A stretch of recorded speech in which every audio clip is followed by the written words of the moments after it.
Meus amigos, e aí? Estamos chegando para mais um podcast Em Frente. Que prazer imenso ter você aqui conosco para mais uma empreitada de conhecimento bíblico e teológico aqui no nosso podcast. Deus abençoe sua vida. Muito obrigado pela sua companhia aqui conosco, por você nos seguir, e com certeza a gente quer abençoar a sua vida e ser abençoado por você também, interagindo aqui no nosso Em Frente. Desde cedo, meu amigo, senta o dedo no like aí, compartilha, comenta, porque você vai nos ajudar aí levar adiante, né, para que mais pessoas sejam abençoadas e ouçam o que a gente tem a dizer aqui no nosso podcast Em Frente. Brigadão demais, viu? Olha, hoje nós temos um prazer imenso, né? Prazer aí demais da conta de receber nosso amigo Nelson. Meu amigo. Nelson Rodrigo.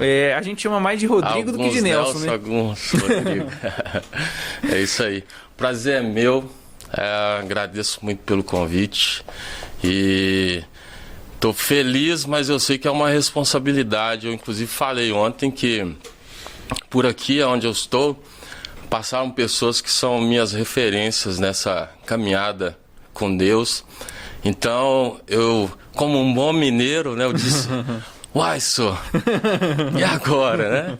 Então, tô muito feliz. Espero que Deus possa cumprir o propósito dele através de nós nessa plataforma, e aqueles que receberem essa mensagem sejam abençoados, que o Senhor possa entrar na sua casa, tocar o seu coração, e esse é o nosso objetivo aqui, abençoar você.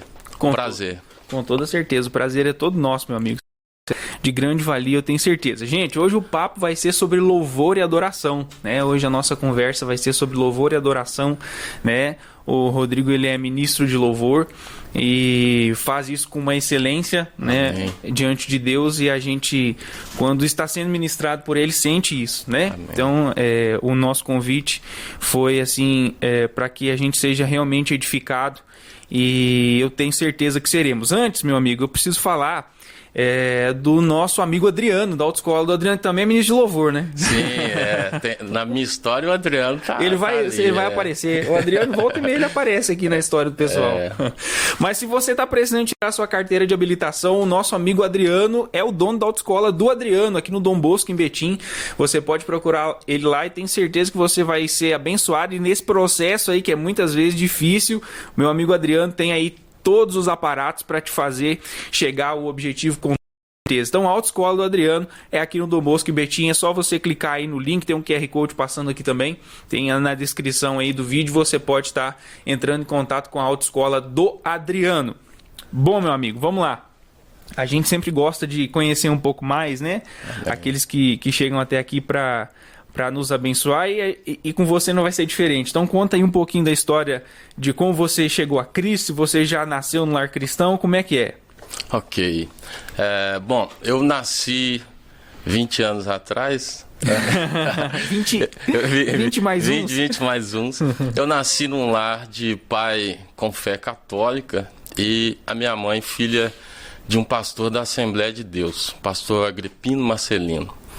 E o meu pai, apesar da fé católica, eu não me lembro de meu pai indo à missa, por exemplo, né? Sim. Em contrapartida, a minha mãe na época não estava congregando, estava afastada, mas os princípios que ela aprendeu foram ensinados para nós, né? Nós somos 5 lá, 3 homens e 2 mulheres, né? E então eu me lembro dos ensinamentos na primeira infância, de orar antes de comer, orar antes de dormir, né? E nos momentos em que minha mãe visitava o meu avô, né? Meus avós, a minha avó e meu avô, a gente ia à igreja. Então eu me lembro da escola dominical, nessas visitas, né? E todos aqueles princípios a gente foi aprendendo. Minha mãe contava algumas histórias bíblicas para nós.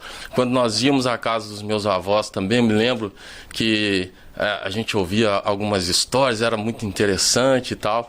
Então, a minha primeira infância eu já recebi uma base sobre quem era Jesus, né? Sobre a salvação, sobre como chegar à salvação, os princípios morais, né, da palavra. Então, essa primeira infância foi assim, foi através com esses princípios e desses ensinamentos, né? Com mais ou menos 6 para 7 anos, os meus pais se separaram. Então, houve uma transformação muito grande assim na nossa vida. A gente tinha, para nós, né, criança ali com uma estrutura familiar de pai e mãe e tudo, de repente a gente tinha uma vida completamente diferente. A nossa vida social mudou muito, né? Nós começamos a mudar muito de lugares, então a gente tinha um caminho eu morava em Betim, Santa Luzia, né? Então a minha infância foi boa parte em Santa Luzia, em Betim. Quando a gente estava em Santa Luzia, era o período em que assim, eu, meus irmãos, nós frequentávamos mais a igreja. Depois nós fomos morar exatamente no lote, né? No terreno onde meu avô morava. Sim. Então, com isso, a gente começou a frequentar mais a igreja quando a gente estava morando lá. E depois inaugurou uma igreja evangélica Maranata, né? Diferente da cristã, né? Era uma igreja pentecostal. A cristã é mais tradicional, né? A cristã é tradicional. Então, e essa igreja, como era perto, é uma igreja que eu me lembro de frequentar muito, fazer parte do grupo ali de juniores e tal. Sim. Teve, como o nosso assunto já é louvor, você teve mais contato? Tive. Desde já ou... Eu assim, eu me lembro que com 5, 6 anos, quando as poucas vezes que eu tenho na memória de ir à igreja, eu ficava pedindo para cantar. Sim. Né? Eu enchia a paciência, que às vezes eu queria mais de um. Eu ficava pedindo para cantar ali, deixa eu cantar. Acho então eles davam uma oportunidade. Particularidade de músico, né? Músico, cantor. Então, depois, né, na Igreja Maranata, eles estavam numa transição que eu me lembro sobre a liturgia da igreja, porque na minha primeira infância eu me lembro assim, a igreja evangélica, a igreja Maranata, a igreja Assembleia tradicional, era a Bíblia e a harpa, né? Normalmente as pessoas compravam o conjunto. Sim. E os louvores, né, eram aqueles da harpa só e pronto. Na igreja Maranata eu comecei a ouvir alguns louvores diferentes, mas eles tinham um cantor cristão. Sim. Que vou colocar 90% os cânticos da harpa cristã e alguns que eles acrescentaram ali. E eu achei aquilo interessante, né? Porque falei, tem novos, né? Sim. Tem novos. Sim. Então, mas foi sempre uma área que eu gostei muito. E assim, eu acho que quando você olha para trás, à medida que a gente vai amadurecendo, não ficando velho, né? Mas amadurecendo, você entende o chamado de Deus sempre, né? Sim. Nessa primeira infância, eu me lembro do ambiente, assim, os flashes de memória que eu tenho, desse ambiente da igreja, que ele tocava o meu coração. Mas eu tive também, minha mãe vai lembrar disso, né? Assistindo a gente, eu tinha muitas perturbações. Eu me lembro que eu tinha visões de demônios à noite no quarto. Sim. E eu só conseguia dormir depois que a minha mãe vinha, colocava a mão sobre mim e orava, né? Então, assim, muitas vezes, principalmente nesse primeiro momento em que estavam minha mãe e meu pai juntos, eu tenho na memória muito nítido. E eu ainda me lembro o que eu via, sabe? Como que era aquilo que eu via nesse tempo. Eu, olhando para trás hoje, eu penso que o mundo espiritual que a gente tem, um que quer te salvar e o outro que quer te destruir. Sim. Já existia ali sabe, aquilo. Eu já entendo que era algo do chamado de Deus e como o chamado de Deus já estava no meu coração, algo já vinha contra, né? As forças, né? Satanás já vinha contra e era só oração. Sim. Minha mãe vinha, orava e assim foi. Então depois eu fui tendo esse contato na Maranata e nós nos tornamos lá em casa, nós nos tornamos, entre aspas, adultos muito cedo, porque com essa separação e as nossas dificuldades, cada um começou a fazer algo para ajudar a minha mãe na parte financeira. Então, com 9, 10 anos, a gente já fazia algo, né? E então você começa a poder, de certa forma, tomar algumas decisões que hoje um adolescente talvez não tomaria. Não tomaria. E eu, até os 12 anos, mais ou menos, eu frequentei com mais assim, intensidade a igreja. Com 13 anos, eu me lembro que, assim, não foi uma decisão, né? Porque isso foi acontecendo aos poucos. Com 13 anos, eu deixei de ir para a igreja. E eu fui voltar mesmo para a igreja, para a presença de Deus, e aí frequentar os cultos, entender o chamado com 25 anos. Então, um longo tempo no mundo, um bom período no mundo. Sim. E tudo. E no mundo eu gostava de música, né? Sim. Música sempre me tocou. Sim, sim, né? sim. Mas eu me lembro, assim, de mais uns pontos em que eu ligo com essa primeira infância. Por muitas vezes, eu nunca gostei muito de beber bebida alcoólica. Então, a maior parte, teve momentos ou outros, mas a maior parte das minhas saídas no mundo, ir para as danceterias, que era assim que era chamada, gente, danceteria e tal, eu me lembro de na volta para casa, naquela época ninguém tinha carro, então a gente voltava 2, 3 horas da manhã a pé, né? E eu era um vizinho do Gilson, que já esteve aqui, né? Sim, sim. Inclusive a nossa infância desses 6 anos foi no mesmo lugar. No mesmo lugar, a gente se conheceu ali. Eu me lembro de estar voltando para casa nas madrugadas e sentir um vazio. Depois de ter ido, dançado, etc., ouvido muita música, eu senti um vazio muito grande e eu ter crise de choro. Crise de choro, de vazio, voltando sozinho na rua, aquele silêncio, tudo. E eu começava a chorar. Também de, às vezes, estar no lugar, na danceteria e tudo, e dentro de mim uma voz ficar falando: o que você está fazendo aqui? Isso aqui não é o seu lugar. Isso aqui não é o seu lugar. Mas as distrações do mundo, aquele momento me tocava, mas depois as distrações tomavam lugar de novo. Sim. Porque eu não estava até então com o coração aberto para aquilo, voltado para aquilo. Sim, né? sim. Bom, para tentar encurtar, né, porque foram tantas coisas, mas aos 25 eu morava em outra cidade, eu fui na cidade no centro-oeste de Minas, e eu já conhecia a minha esposa, a gente já tinha, não uma amizade, que a gente só encontrava nos lugares e tudo, e a minha esposa, a família dela é católica, né? E a minha esposa também era e tal. E minha esposa, a gente se encontrava, conversava, a gente estudava na mesma escola, nunca tinha, assim, acontecido nenhum interesse meu nem dela. Éramos, assim, não éramos nem amigos, a gente se via e etc. Mas,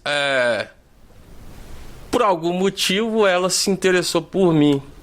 E nesse tempo, a minha mãe já estava na igreja, firme. Minha mãe congregou muito tempo na Deus e Amor. Por algum motivo não, só para, você é um cara boa. Pelo motivo... depois eu falo com ela para comentar, confirma lá o que foi falado, vai. Confirma. Então, ela começou a ir à igreja e orar, isso segundo ela, fazer campanhas, né, como eles falam, por mim.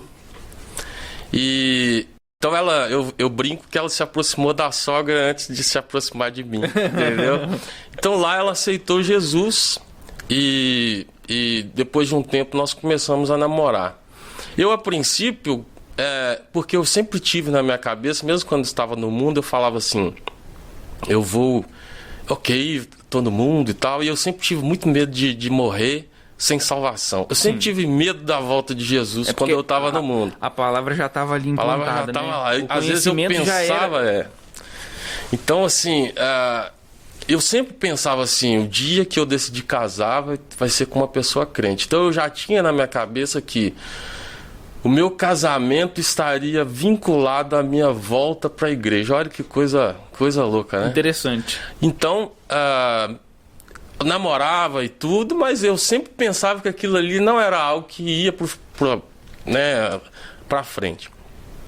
Minha esposa, as coisas começaram já assim, meio sérias, né?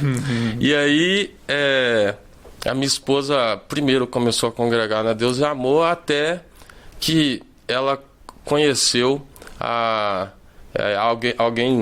uma amiga, basicamente da nossa família, indicou para ela a igreja Batista Nova Jerusalém, no Dom Bosco. E ela veio, e aí ela começou a me convidar, porque eu vinha dessa cidade para a casa da minha mãe, em Betim, no final de semana, e encontrava com a Solange. Então, ela começou a me convidar. E ela me convidava na semana, cara, e eu achava chato, nossa, vou lá não. E eu fui falando não, sabe? Durante um período, que ela, vamos na igreja e tal, não. Até que um dia eu vim. E quando eu entrei na igreja,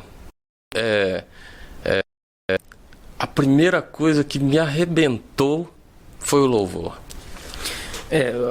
Deixa eu fazer a pergunta, Sim, porque eu tava com a pergunta aqui na cabeça, ela vai se encaixar bem. O louvor já te impactou profundamente alguma vez na sua vida? Vai, continua. Então... eu mais ou menos acho que eu conheço a história. Só pra você ter uma ideia, eu não me lembro de nenhuma outra coisa assim, eu não me lembro da palavra, quem estava pregando,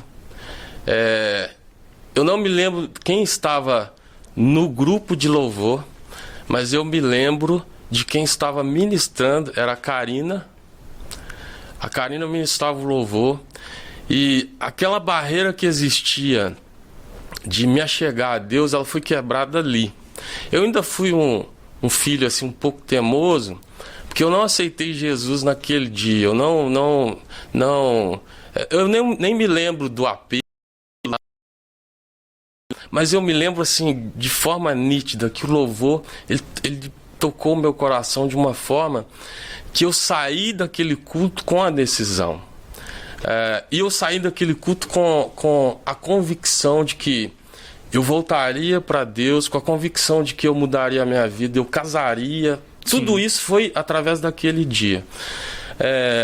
Você lembra qual louvor que estava tocando? Não, a música eu não lembro, mas eu só me lembro assim de que foi tão forte que assim, tudo parecia que eu estava em outro lugar, sabe? Deus me transportou para um lugar da presença dele, porque aquele momento me quebrou. Sim. Quebrou toda a arrogância, todas as coisas, e não é que nem que respondeu as perguntas, porque a presença ela tira as perguntas. Você não tem pergunta. Você deixa pergunta, você só tem talvez a pergunta que você passa até sobre você. Onde eu tô? O que eu tô fazendo? Não, assim, por que o Senhor permitiu isso? Ou por que isso? Não. E aí, para dar a pincelada final, como eu falei no início, que aqui passaram pessoas que são minhas referências, o pastor Fernando, ele tinha assumido a igreja tinha pouco tempo, acho que 1 ano, se eu não me engano. E aí eu vinha algumas vezes, e um dia ele me encontrou conosco, eu e a Solange, na rua. Aí ele acenou com a mão, eu tô vendo vocês lá e tal. Aí perguntou, você é crente e tal? E eu respondi para ele, tô indo lá, ainda não decidi, mas eu tava lá no meu coração, só tava teimoso. E falei que a gente queria casar, etc, etc. E ele explicou todo, né, claro, o processo, você precisa aceitar Jesus, né, e batizar e tal, pro seu casamento, etc, etc. Se é isso que você decidiu mesmo. E, cara, aquilo também foi uma palavra, eu falo com ele, hoje a gente já conversou a respeito disso, que para ele foi uma conversa simples. Para mim, meu coração queimava. E eu saí dali, fui para casa e eu aceitei Jesus em casa. Eu cheguei em casa, eu fiz a oração, Senhor, eu te aceito como Salvador, a partir de hoje eu quero mudar a minha vida. E eu entendi que a mudança, porque precisava ser radical. E eu fui decidido a sair do trabalho onde eu morava, né, lá no Centro-Oeste, na cidade de Itaúna, e falei, aqui eu vou congregar aqui e a minha vida vai acontecer aqui. Então esse foi o momento de encontro. Bom demais. Uma pincelada, porque tem tanta coisa no meio. Não, se fosse... Dava outra. Não, com certeza, mas a gente, né, a gente convive, a gente é da mesma igreja, sim. Então assim, a gente vê que você é um cara que tem muitas experiências para contar.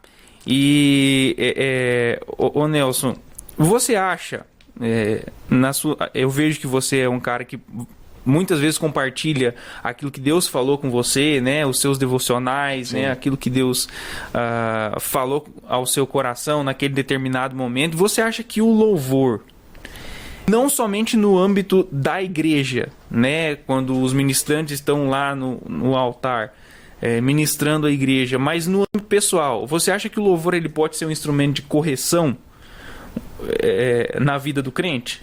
Eu acredito que sim. Eu não faço uma separação entre o louvor e a palavra, porque o louvor tem que ser palavra. O louvor é a sua maneira de pregar a palavra. Exato, nós temos um livro na Bíblia que é louvor. Sim. Né?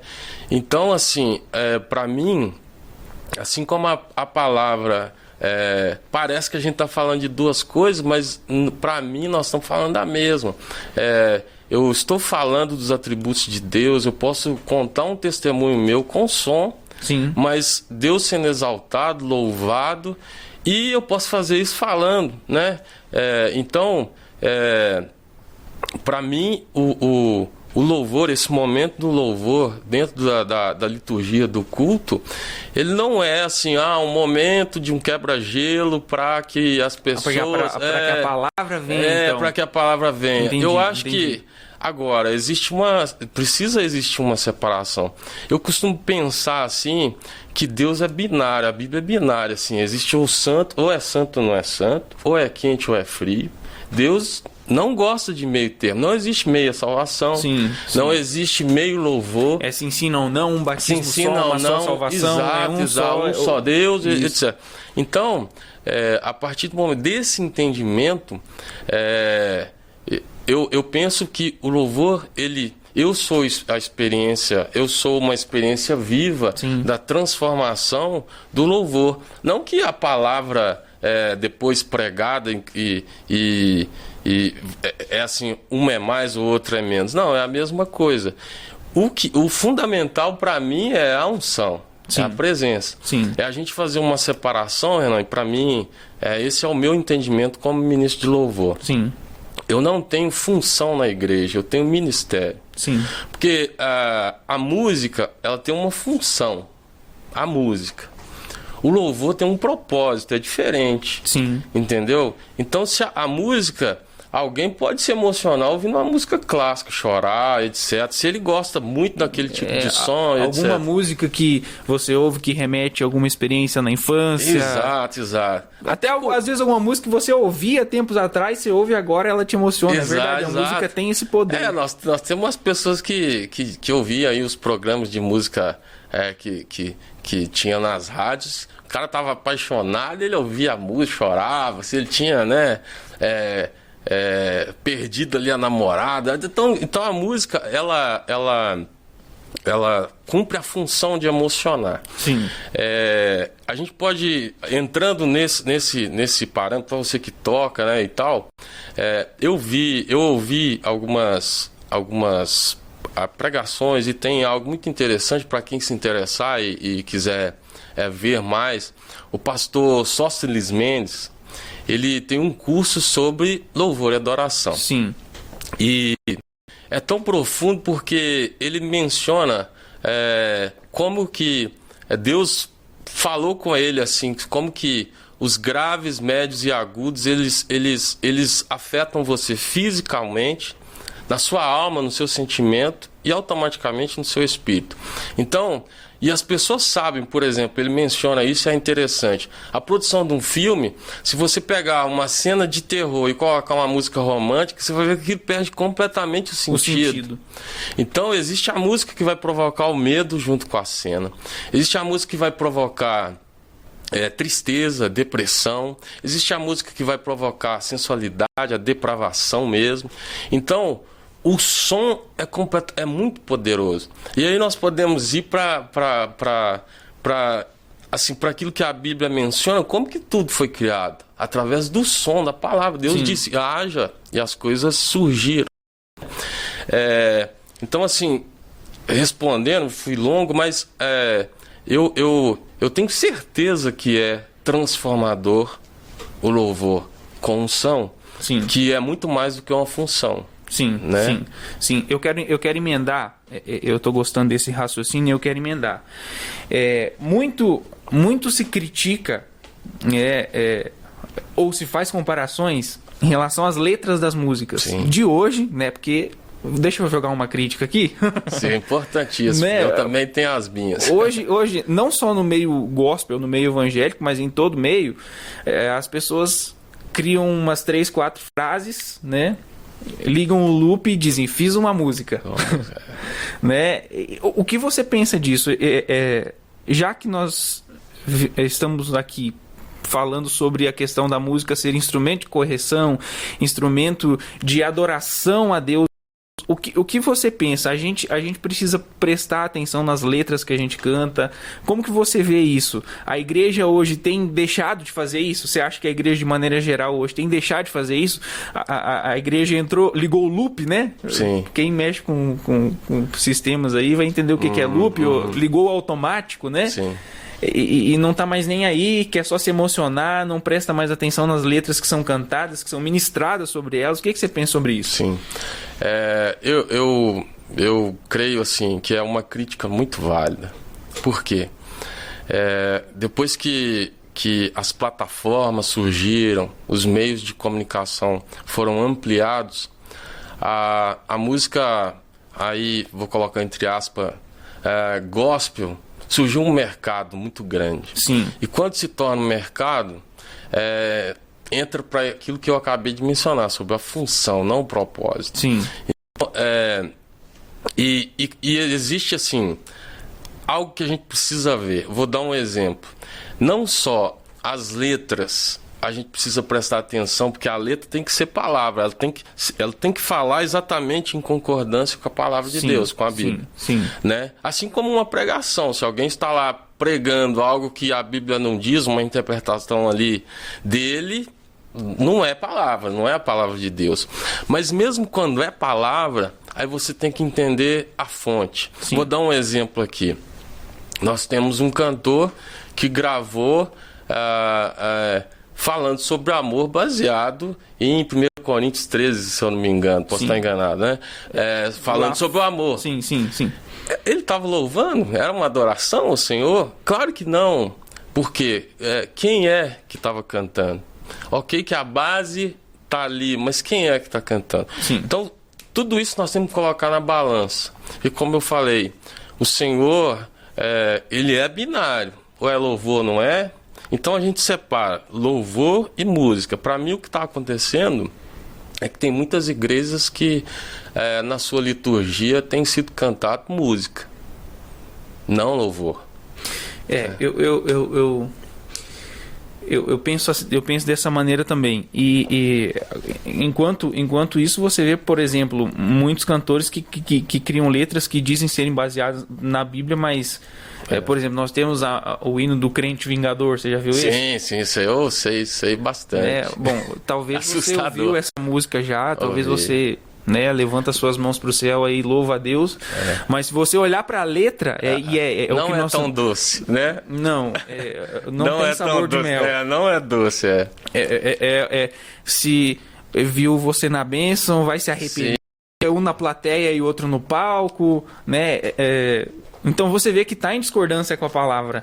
Sim. Né? Total. Você vê que está em total discordância com a palavra. Exato. Né? E por isso que eu chamo a atenção. Não pra gente ser críticos ferrenhos e sair descendo pau em todo mundo que fez uma letra que não te agradou. Né? Mas eu penso que nós, como cristãos, entendendo que o louvor não é só um quebra-gelo pro culto, né? Entendendo que o louvor ele é algo sério, né? Deus ele ama ser louvado pelo seu povo, né? Deus ele nos criou com este propósito também de adorá-lo, não porque ele precisasse, mas porque ele ama. Exatamente. Né? Exatamente. A gente precisa analisar o que nós estamos cantando. No céu tem louvor. O tempo todo, né? Entende? Então, assim, nós estamos falando de algo que no céu existe e que nós faremos na eternidade. Sim. Né? Tem uma passagem que me marcou muito, assim, quando eu li, que é a 2 Crônicas. Se você tiver curiosidade, não conhece, você pode ler a partir do capítulo 20.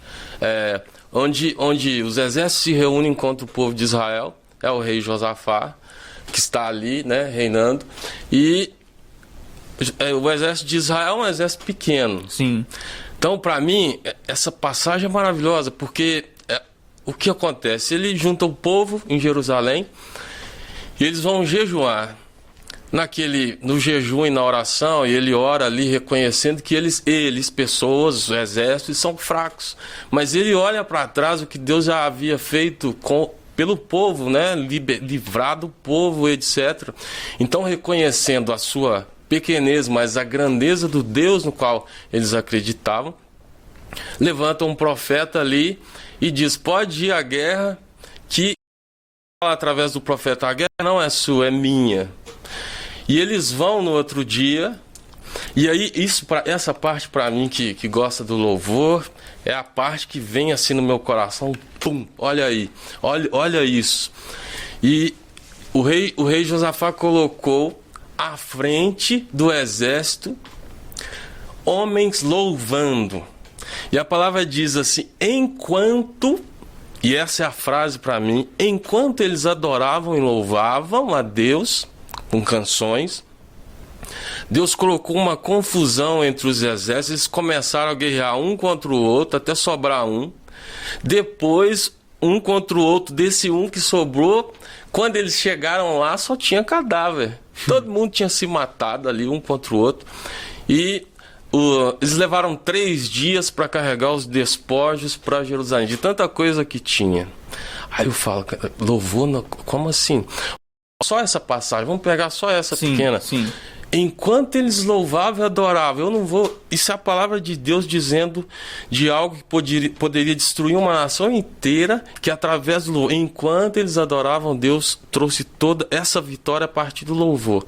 Se eu não levar isso a sério e não pensar assim, há algo de muito grandioso, se eu não levar isso a sério pensando no céu há louvor, nós faremos isso na eternidade. E como que isso acontece? Olha o que acontece antes. A palavra diz que eles estavam jejuando e orando.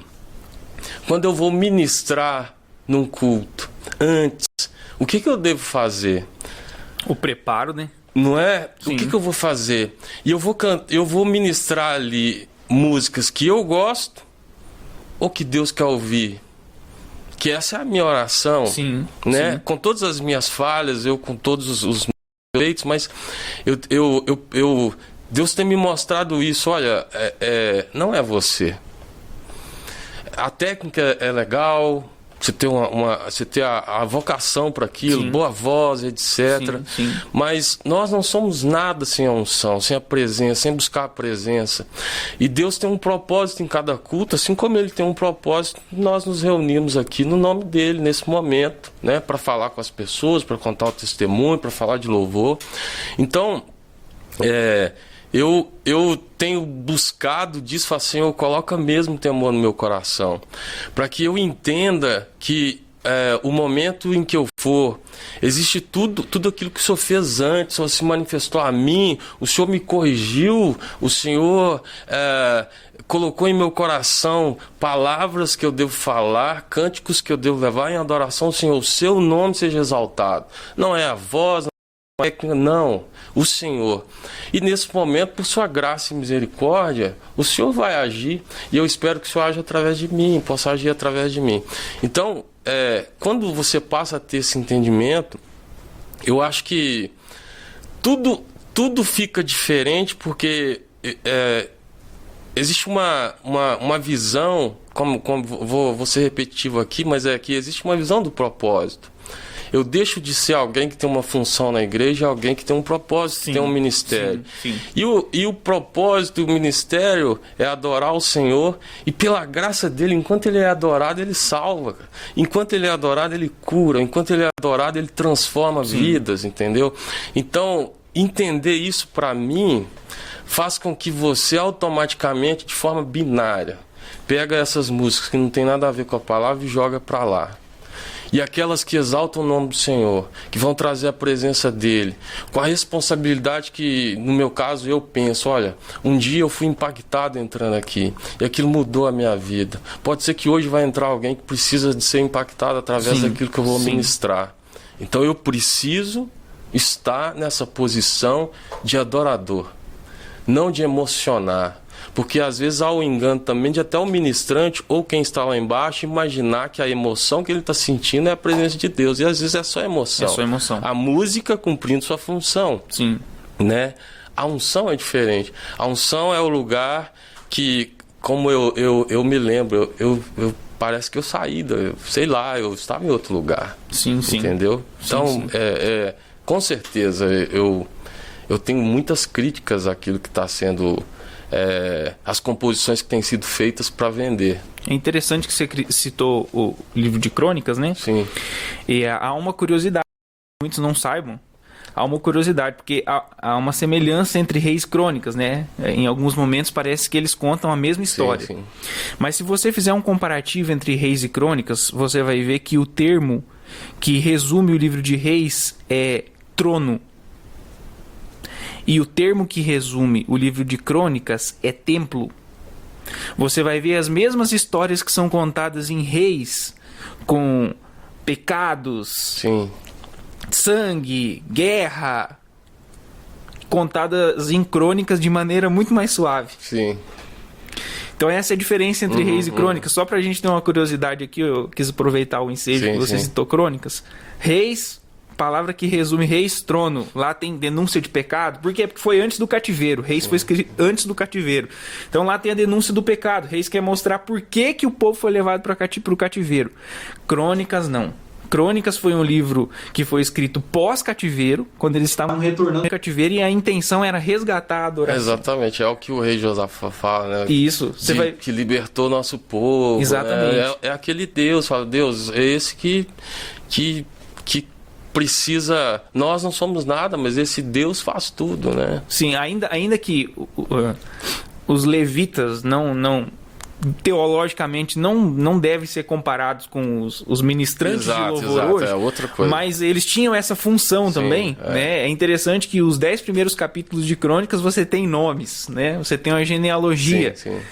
E é muito legal que esses 10 primeiros capítulos eles são divididos num quiasmo. Quiasmo é quando é uma figura de linguagem, né? Aliás, é um estilo literário. Quando você tem um assunto A, B e C e um assunto D, que é o assunto-chave. E depois o assunto C, B e A ele se repete. É como se fosse um espelho. Sabe qual que é o assunto principal dessas genealogias? A tribo de Levi. Olha só. Então, o livro todo de Crônicas, se você quiser entender mais sobre adoração biblicamente, leia Crônicas. Sim. Né? Crônicas todo realmente remete a uma reconstrução do povo de Israel baseado na adoração. Exatamente. Isso aí é interessante que você mencionou, que eu já ouvi assim, algumas pessoas me falarem sobre algo que ficou comum na igreja, falar sobre levitas, né? Sim. Mas você não é descendente de Levi e tal, né? Eu me apego um pouco a nome... A essa terminologia, a nome e cargo, sabe? Eu para mim, assim, no meu coração, eu preciso entender qual é o meu propósito, né? Eu te disse sobre... A gente falou antes, eu tive 2 momentos dentro do louvor na igreja que eu congrego. O primeiro momento te contar como que eu entrei pro grupo, assim, de maneira resumida. Assim como eu aceitei Jesus ali, eu fiz uma oração. Eu falei, Senhor, sou eu sozinho, né? Eu e Deus, no meu particular com Ele. O Senhor sabe que eu gosto de música. E tem gente que fala que eu canto bem. Não sei se elas estão enganadas e tal, né? O David está aqui também. Eu sou músico, modéstia à parte. O David é músico umas 10 vezes mais que eu. E a gente pode falar que você canta bem. Então, na minha oração, eu disse, Senhor, eu abro meu coração. Se o Senhor tem esse chamado para mim, eu queria que o Senhor me chamasse. Mas eu quero me candidatar para o Senhor. E aí... não sei se o pastor Fernando vai lembrar disso, tá vendo? Falando das referências que passaram aqui. Eu estava no escritório, me lembro exatamente assim, desses dias que são importantes, né? Eu estava no escritório da igreja e imprimindo alguma coisa, uma coisa assim, e o pastor entrou e a gente colocava, para você que talvez está assistindo e não sabe, mas existe um negócio, existiu chamado CD. A gente colocava no computador e aí colocamos o CD, colocamos o CD, eu coloquei o CD e estava ouvindo um louvor, não lembro qual é, mas o pastor, ele foi chegando e me ouviu cantando. E aí ele falou assim, você canta?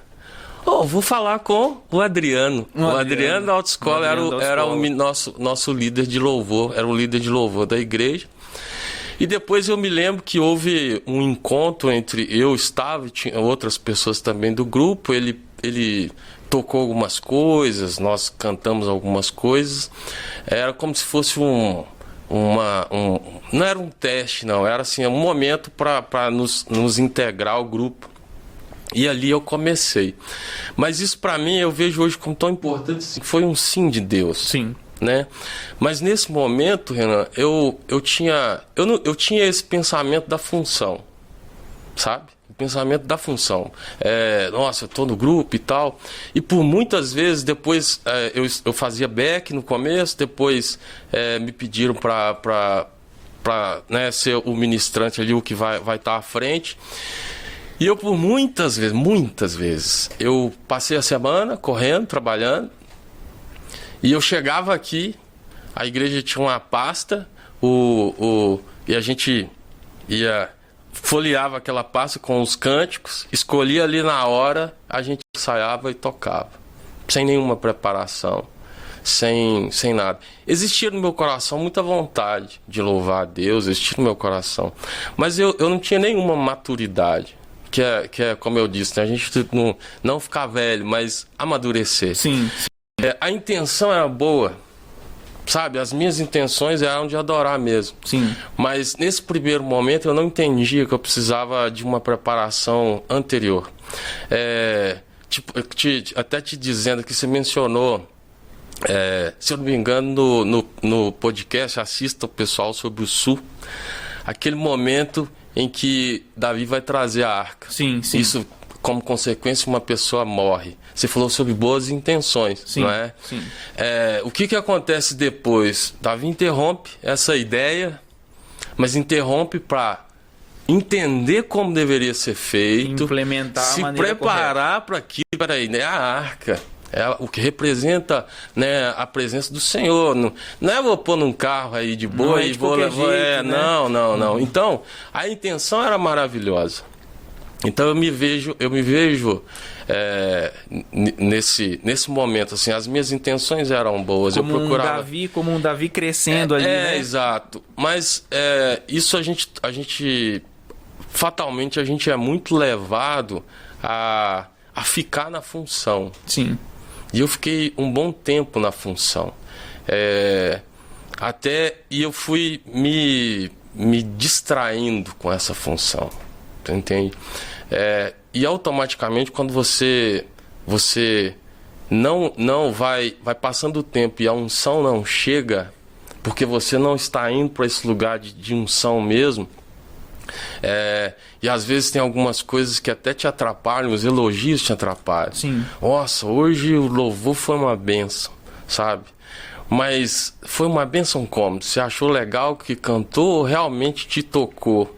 Sim. Né? Eu ouvi de um pastor aqui, um argentino que teve aqui uma vez, que ele falou que quando alguém chega perto dele e fala assim, nossa, hoje foi uma bênção, ele pergunta se em que a palavra que eu trouxe hoje transformou sua vida.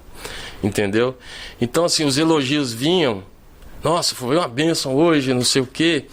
E aí você se deixa levar por aquilo. Sim. Então eu passei um tempo dessa forma.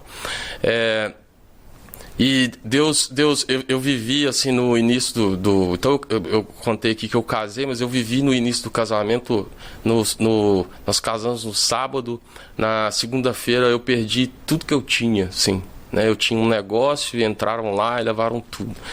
E eu e minha esposa, nós passamos por alguns anos de muita dificuldade.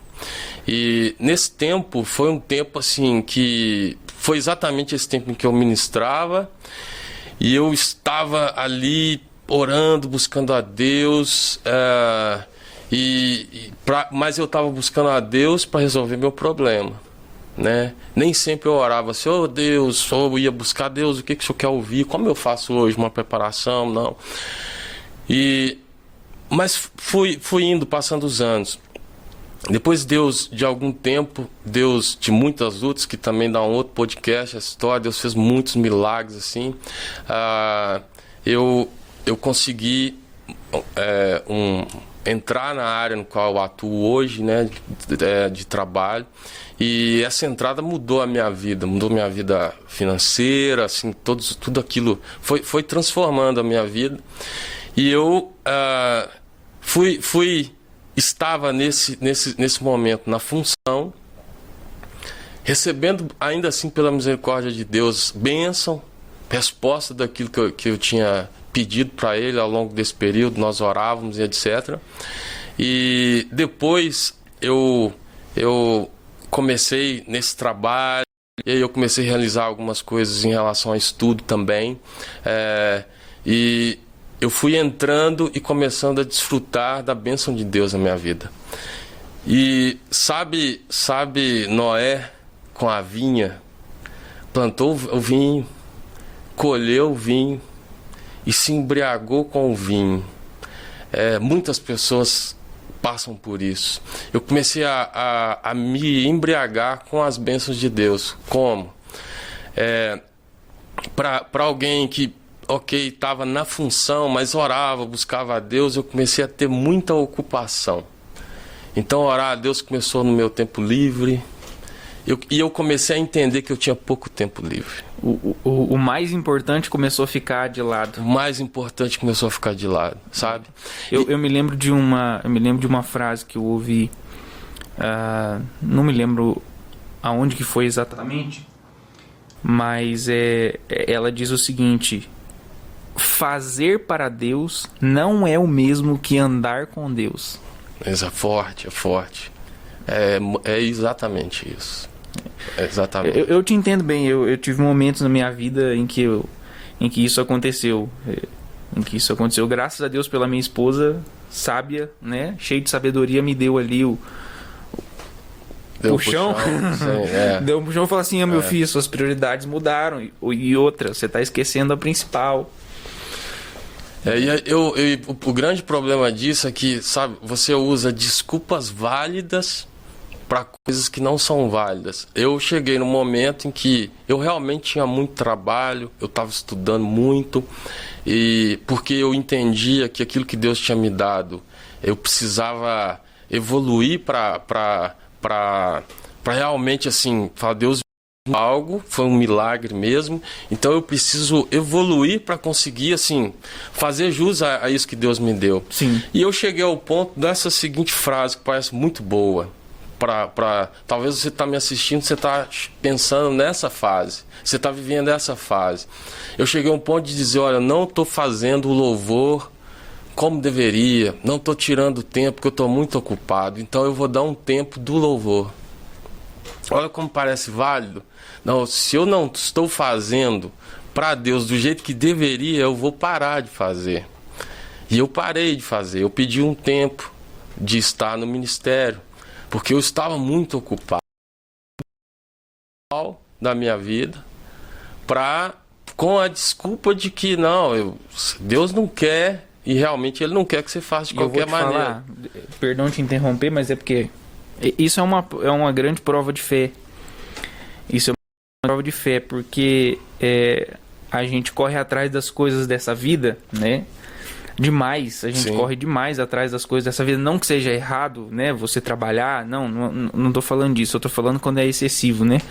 A gente corre demais atrás das coisas dessa vida e não consegue crer que Deus, que prometeu que nos sustentaria, vai nos sustentar. A gente não consegue crer. É um pensamento de que está tudo nas minhas mãos, enquanto a gente deveria estar crente do nosso chamado, da nossa missão, do nosso propósito, e não, a gente está correndo demais atrás das coisas dessa vida. É buscar em primeiro lugar. Isso. E entender o que são as outras coisas. E as outras coisas são bênçãos de Deus, velho. Sim. Né? São bênçãos de Deus. Ele acrescenta, né? Ele acrescenta. Mas eu fiquei, nesse período, eu estou na Igreja Batista Nova Jerusalém há 21 anos, 2 anos quase. Nesse período foram acontecendo algumas coisas em conjunto, né? E eu fui me afastando, e aí você começa tudo começa a ter um valor relativo para você. Ir ao culto, né? Ir ao culto, que para mim é um momento extremamente importante, que você precisa, o congregar, o se encontrar, é algo que te fortalece, né? É algo que te fortalece muito. Começa também a ficar em segundo plano. Hoje eu tenho não sei o que, hoje eu estou cansado, então eu não vou no culto. Então você vai enfraquecendo. E quando você vai, eu vivi aquilo que é uma palavra forte aqui, aquilo que eu vou dizer, mas eu estava, a gente usa desviado, né? Eu estava dentro da igreja desviado. Porque existem, como eu disse, a gente tinha falado antes, muitas pessoas que estão na igreja há muitos anos, mas o culto, a celebração, o momento de adoração é um entretenimento para ela. E ela está de corpo presente, mas o coração e a cabeça já tá lá fora. Está completamente desviado. Mais ou menos como o filho pródigo e o filho que ficou na casa do pai. Exatamente, entende? Então, eu vinha pro culto, mas o culto, se me perguntasse depois quais eram os cânticos, qual é a palavra, eu estava com a cabeça completamente fora. E isso foi me afastando completamente de Deus. Depois ocorreu que eu mudei de estado. Minha esposa ficou por 6 meses lá, não conseguiu se adaptar por N problemas, assim, perda de parentes e tudo, e ela voltou, e eu passei a trabalhar. Eu fui para o Nordeste, fui para a Bahia, né, para trabalhar na Ford lá, e aí eu comecei a vir para casa nos finais de semana. Então era ponte aérea, sexta vindo, domingo de noite voltando. Então não tinha culto, não tinha congregar mais mesmo. Antes eu já estava assim com desculpas para não ir, agora eu não tinha tempo de verdade. Algo que entrou muito nesse tempo em mim, eu vou falar aqui também, provavelmente, eu não sei qual é a sua opinião, mas eu hoje entendo de maneira diferente. Música secular. Você tirou a pergunta da minha língua. Eu tenho até uma opinião sobre isso. Fale a sua, depois eu falo a minha. Porque foi sendo substituído. Rodrigo, antes de você continuar, guarda aí. Sim. Guarda aí o assunto. Não perde ele, não. Sim. Eu só preciso falar dos nossos amigos da Fixar Parafusos. Nossos amigos da Fixar Parafusos, nosso parceiraço aqui do podcast Em Frente. Precisando de parafusos, ferramentas, máquinas em geral, químicos abrasivos, a Fixar Parafusos está ali na linha de trem do Alterosa. É só você chegar ali, vai ter um atendimento de qualidade ali para você, produtos de excelente qualidade também. Também os nossos amigos da Brigada Betim, né? Se você está querendo realizar aí o sonho de ser um bombeiro civil, um socorrista, ser um herói aí na vida real, os nossos amigos da Brigada Betim estão aí há mais de 10 anos, né, no ramo da formação de bombeiro civil profissional brigadista. E agora também a novidade, viu? Novidade especial, você que é pai, mãe, quer tirar o seu filho da frente das telas, né? A Brigada Betim está lançando aí o curso de bombeiro mirim. Opa! Uma grade aí toda especial, tá? Uma grade aí toda especial, vai ensinar educação financeira, vai ensinar combate à armadilha nas redes sociais. Então tem uma grade aí muito interessante, vale a pena você investir no seu filho, é só procurar os nossos amigos aí da Brigada Betim. Tem um bombeiro mirim lá em casa, hein? Opa! Você tem ótimos parceiros, viu? Sim. O Adriano da esposa tirou carteira lá. Eu posso dizer aqui que é uma carteira, uma habilitação com unção. E eu fiz um projeto de uma moto, de uma Café Race. Todas as peças que eu comprei, parafusos, eu comprei na Fixar. Ela era ali no posto de gasolina, né? Antes de mudar para Betim. Hoje eu trabalho lá, inclusive. Então, eu sou aqui testemunho de bom atendimento, de produtos bons. Sim. Mas a música secular, ela foi tomando o lugar do louvor, porque eu estava longe. Sim. Para mim, assim, hoje eu não consigo ouvir, tá? Eu não ouço. Sim. Porque no meu coração, o meu tempo precisa ser tempo com Deus, e Deus, ele quer estar comigo o tempo inteiro. Sim. Ele deseja estar com os filhos dele.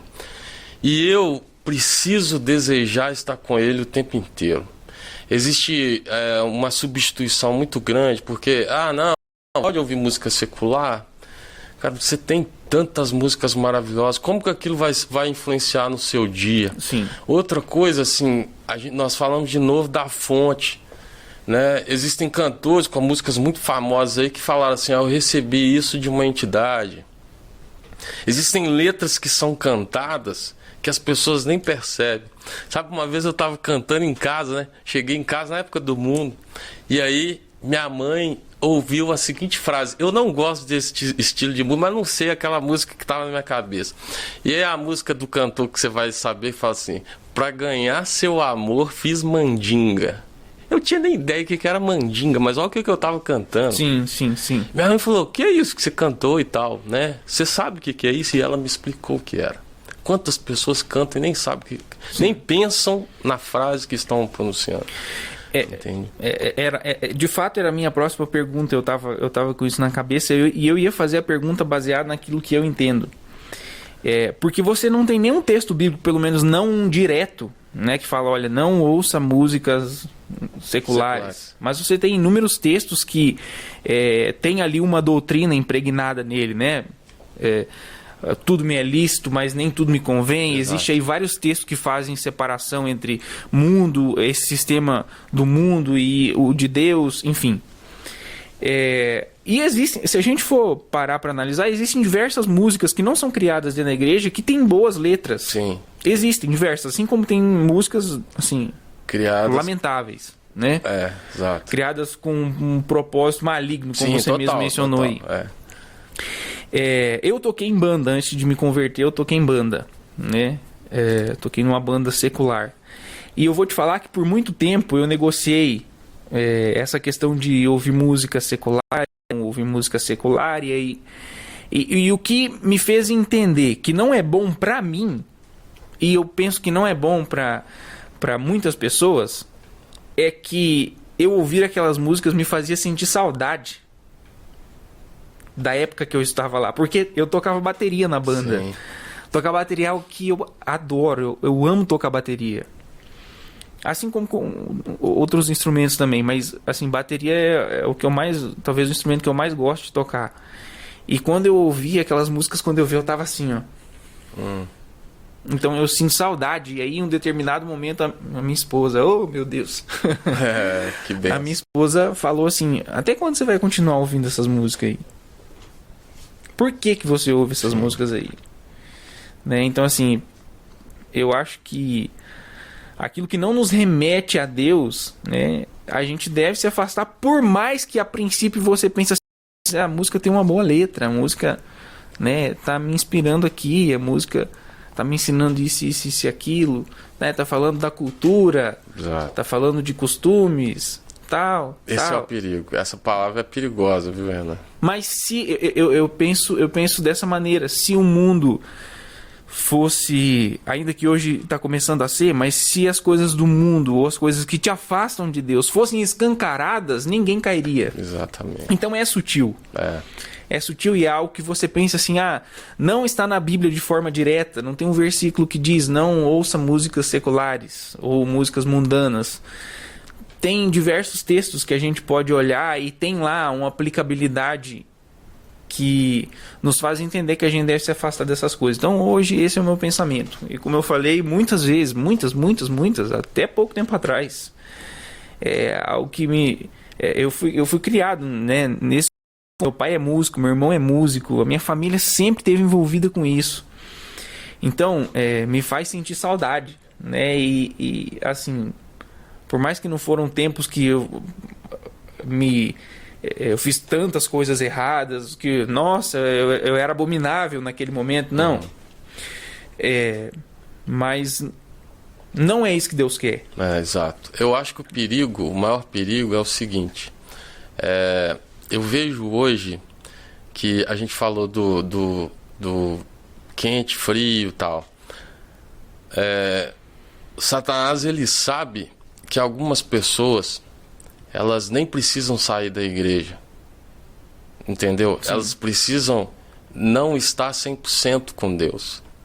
Então, qual que é a maneira? Assim, eu não preciso, porque essa pessoa, eu conheço pessoas que não conhecem a Deus, não servem a Deus, não são de balada, não são de beber, vivem uma vida completamente pacata em casa, jovem, eu conheço jovem, assim. Sim.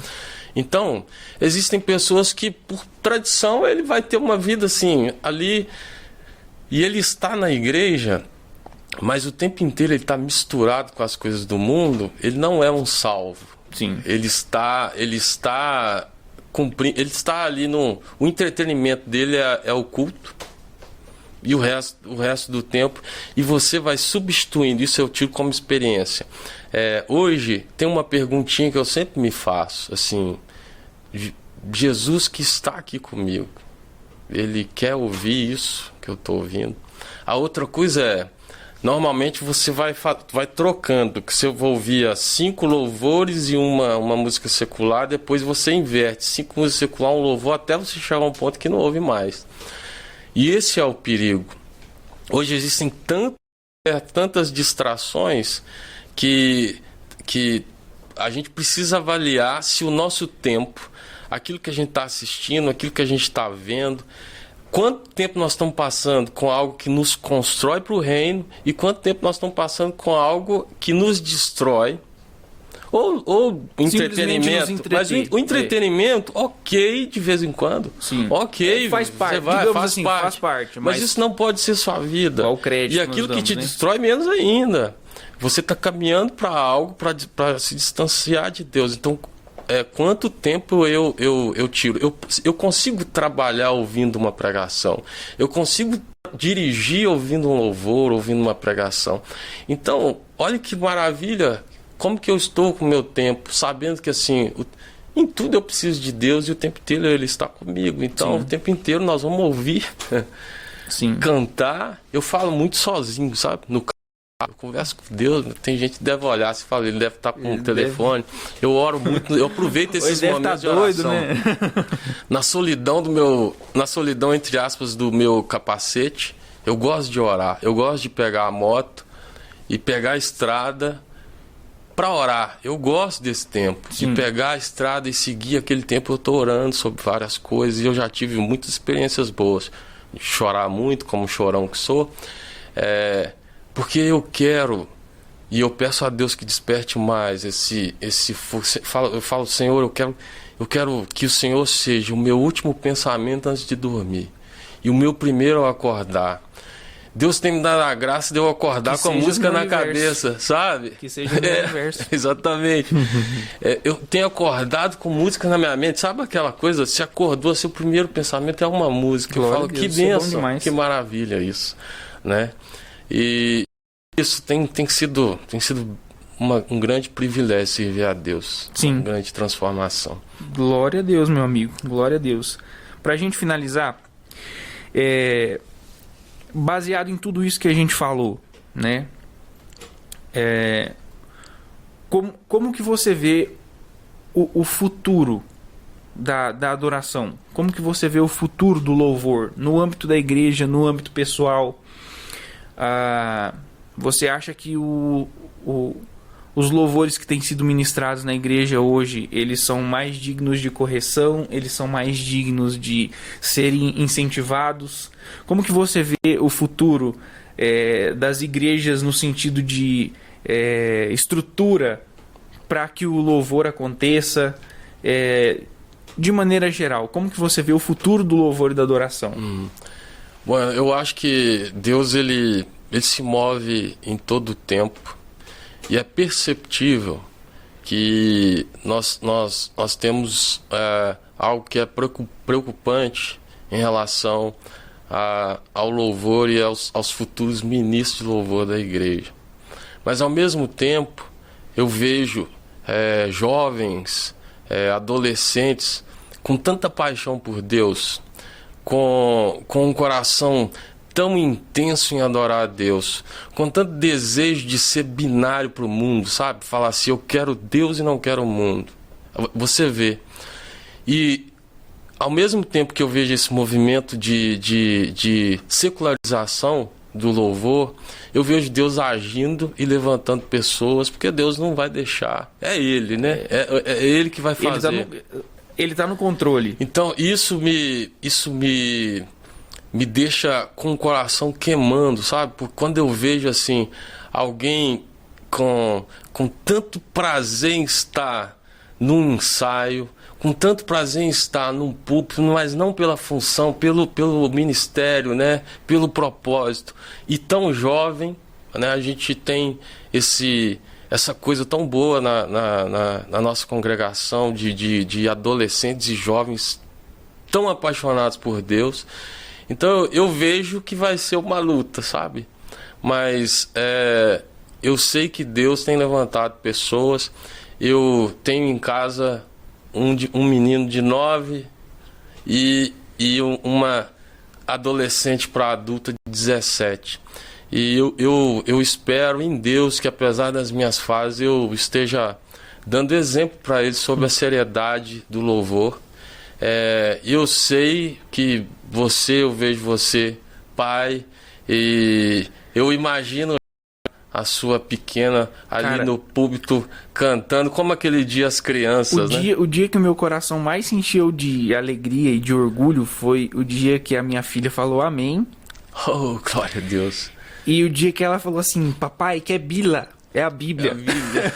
Isso é maravilhoso. Papai, quer bila? Isso é maravilhoso. Foi o dia que o meu coração mais se encheu de alegria. Acho que o dia que eu mais me emocionei, assim, com todos os avanços da minha filha, né? Porque você vê a criança crescendo, parece até clichê falar isso, né? Que você vê a criança crescendo, é uma surpresa cada dia, mas cara, é maravilhoso. Eu acho que as duas situações que mais me deixaram, assim, feliz, sim, que, como você disse, apesar das nossas falhas, porque, né, a gente vai falhar, sim, como pais, a gente não consegue ser perfeito, nós somos o velho ditado de que nós somos humanos e uma hora, sim, sim, né, a humanidade grita e a gente falha.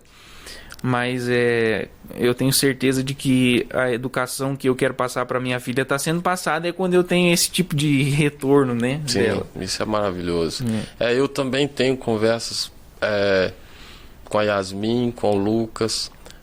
Eu gosto principalmente quando a conversa vem de perguntas, porque é algo assim que eu vi, algo foi feito, despertou uma curiosidade e eu tenho a oportunidade de explicar sobre Deus, sobre a vida com Deus, sobre por que Ele me vê indo para o terraço toda noite, pela manhã também. Sim. Então ele já sabe, pai, o senhor vai orar, tal, vou.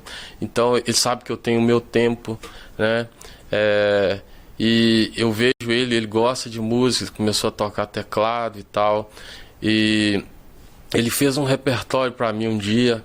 Pai, o senhor canta essa aqui na próxima. E eu fui explicar para ele como que eu faço o meu.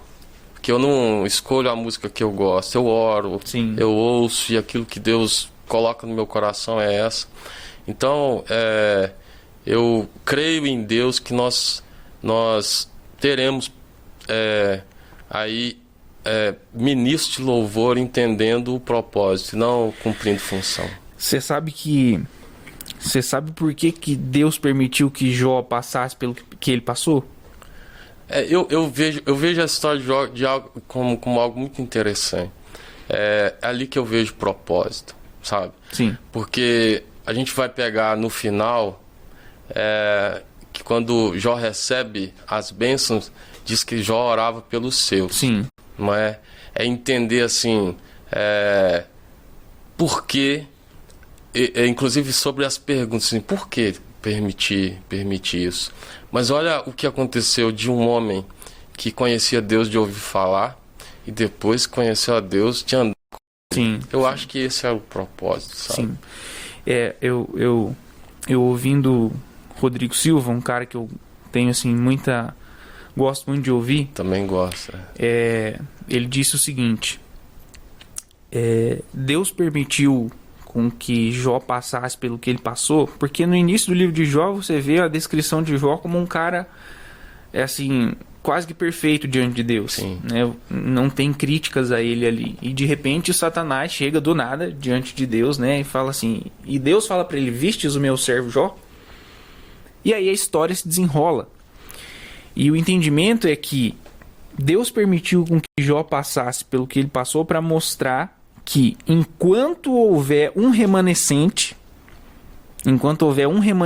fiel, o mundo não jaz do maligno. Exato. Apesar de que nós temos o texto que diz que o mundo jaz do maligno, mas o domínio está sobre a soberania de Deus. Sim, todo o controle. E é esse o pensamento que eu tenho, não só sobre o louvor, mas sobre a igreja. Né? Muitas vezes a gente olha e com a secularização e o mundo entrando na igreja e esse papo todo que rola, a gente sabe que rola. Mas por outro lado eu me volto para a palavra de Deus e vejo que enquanto houver um remanescente, o domínio está nas mãos de Deus. Sim. Né? É algo importante entender para onde olhar, sabendo? Quando nós começamos a entender, a igreja começar a entender, e eu creio que, como a gente falou dos adolescentes, jovens, dos nossos pastores, assim, que são referência para nós, que sabem da dependência de Deus para tudo isso, para o louvor, para a palavra, por cumprir o chamado no tempo, fora do tempo, sabe? Isso é na escola, na faculdade. Então, Deus, para mim, Deus tem levantado e dado inteligência e maturidade para pessoas, inclusive muito novas, que entendem isso. Eu sou um agente transformador onde eu estou. Então, eu vou ter dificuldade? Claro, nesse mundo nós vamos ter dificuldade mesmo. Sim. Mas, assim, para mim é tão importante. Essa passagem fala, muitas pessoas leem ela e esquecem dessa parte. Eleva os meus olhos para o monte, e muitas pessoas falam assim: de onde me virá o meu socorro? Meu socorro vem do Senhor que fez os céus e a terra. A frase de onde virá o meu socorro, você falou do Rodrigo Silva, eu lembrei. Não é uma afirmação, é uma pergunta. Eleva os meus olhos para os montes, de onde me virá o socorro? E o Rodrigo Silva explica, e isso ficou marcado para mim, que os povos tinham o hábito de colocar nos montes as estátuas dos seus deuses. Então, eles olhavam para os montes em busca do socorro daqueles deuses que eles acreditavam, né? Mas ali, essa parte, quando a gente entende isso, fala: eleva os meus olhos para os montes, meu socorro não está nos montes, o meu socorro vem do Senhor que fez o céu e a terra.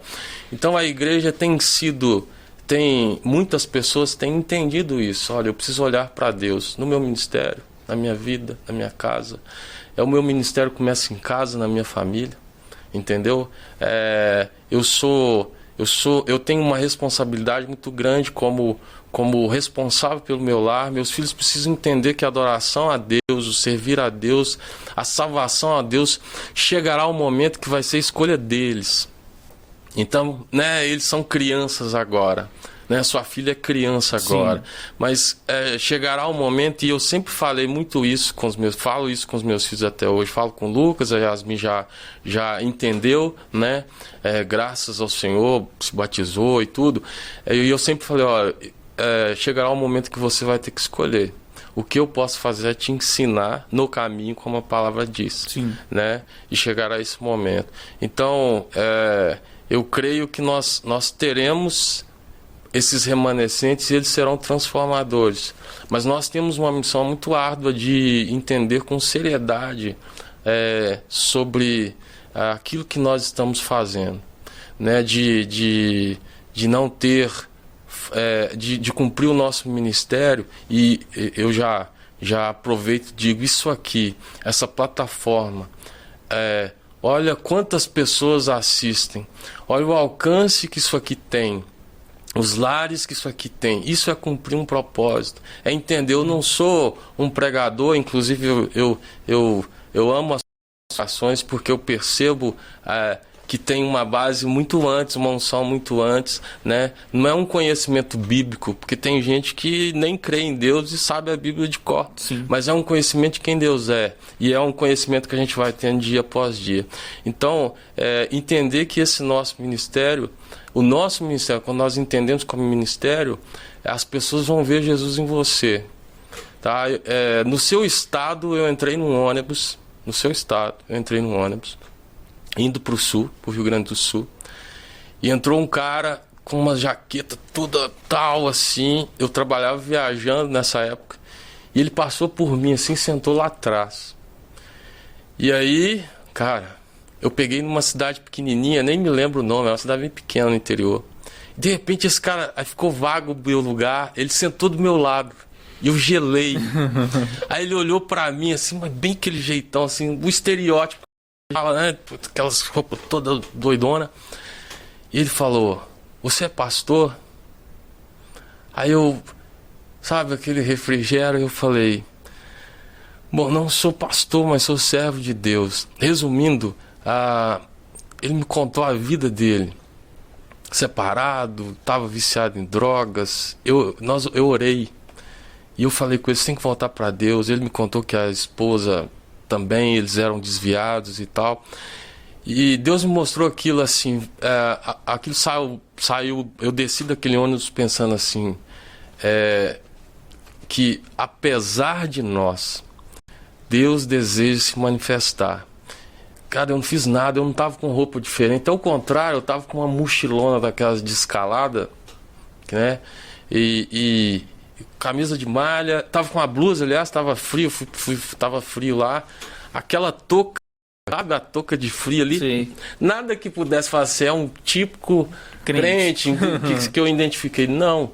Então, para mim o mais importante é que eu espero que as pessoas vejam Deus em mim, nas minhas ações, nas minhas palavras. Eu vou falhar, claro, quem vai conviver comigo vai ver falhas em mim, mas nunca vai ver falha em Deus. Ele não falha. Então, o meu intuito é esse, é ser parecido com Jesus o quanto eu conseguir. Maravilha. Bom demais da conta, meu amigo. Muito obrigado pelo seu tempo aqui. Que bênção, eu que agradeço. Obrigado à esposa, filhos, né, por liberar ele para estar esse tempo aqui com a gente. Amém. Né, para a gente estar com certeza com, né, o seu conhecimento, a sua vivência. Eu tenho certeza que vai abençoar e acrescentar a vida de muitas pessoas. Amém. Eu quero agradecer muito. Dizer para você que está assistindo esse podcast, talvez você está num relacionamento virtual com Deus. Você deixou de ir à igreja, principalmente depois da pandemia, onde as pessoas ficaram em casa. O Senhor deseja te abraçar através do abraço de um irmão. O Senhor deseja sorrir para você através do sorriso de um irmão na igreja. Talvez você está no louvor, está no ministério na igreja, mas você tem cumprido função. E Deus, ele deseja que você receba o ministério e cumpra o propósito do ministério. Então, volte para Deus, volte para o Senhor, volte a congregar, volte a estar com os irmãos, volte à mesa com os irmãos, com o Senhor. E eu, aqui nesse lugar, sendo abençoado, um convite abençoado, eu profetizo sobre a sua casa a bênção e a salvação do Senhor. Que você possa olhar, independente da dificuldade que você esteja passando, que há um Deus que sabe tudo e que faz todas as coisas. Ele pode transformar a sua realidade. Deus te abençoe. Deus te abençoe, Renan. Obrigado. Deus abençoe David, que está ali atrás, mas cumprindo o propósito. Sim. E foi um tempo muito abençoado. Estou muito feliz. Com certeza. Bom demais. Meu amigo, comenta aí, né? Interage aqui com a gente, deixa aí o seu comentário. Se você também é ministro de louvor, tem algo a compartilhar, né? Tem algo aí a acrescentar a este podcast, fica à vontade, o espaço aqui é todo seu. Curte, comenta, compartilha, ajuda a gente aí nessa nossa empreitada de fazer com que o conhecimento bíblico e da palavra de Deus e da vivência cristã cheguem a mais pessoas, tá ok? Deus abençoe sua vida, meu amigo, minha amiga, os nossos amigos que nos patrocinam aqui também, muito obrigado. Fixar Parafusos, também a Brigada Betim, a Autoescola do Adriano, muito obrigado aí por vir aqui conosco. Até a próxima, meus amigos.